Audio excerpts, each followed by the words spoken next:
Якутскую городскую больницу номер 3 подготовили к приему пациента с подозрением на коронавирус. В учреждении провели специальные учения.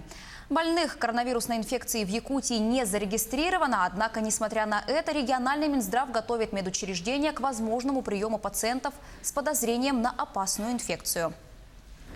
У одной пациентки, прибывшей из Австралии, головная боль и высокая температура. Такова легенда учений. Сегодня проверили готовность больницы на оперативное реагирование.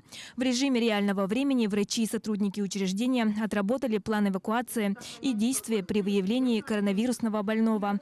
Врачи сразу же собрали эпидемиологический анамнез больной, с кем она живет, где была, на каком транспорте приехала. Федорова Саргалана Владимировна.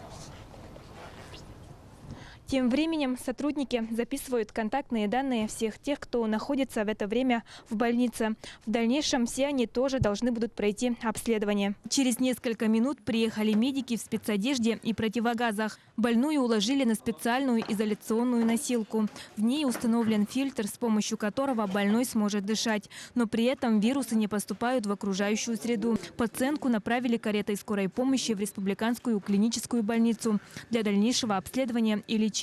Если выявят пациентов с подозрением на вирус, специалисты будут действовать по такому же алгоритму. Первая наша задача – это изолирование пациента и выявить тех контактных пациентов по нашей больнице. Забор полностью анализов будет проводиться по месту пребывания пациента.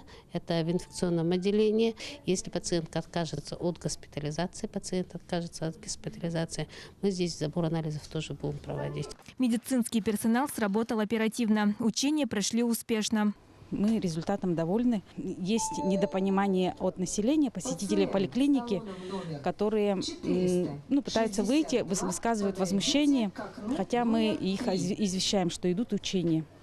Поэтому хотелось бы обратиться к людям, к населению, что если будут учения такие проводиться, отнестись к этому с пониманием, потому что это делается не просто так. Это мы делаем для того, чтобы быть готовыми. Подобные учения прошли еще в 4 медицинских организациях столицы и в медпункте аэропорта. Больницы готовы к приему больных из неблагополучных территорий. Саргалана Федорова, Джилстайн Иннокентьев, Якутск.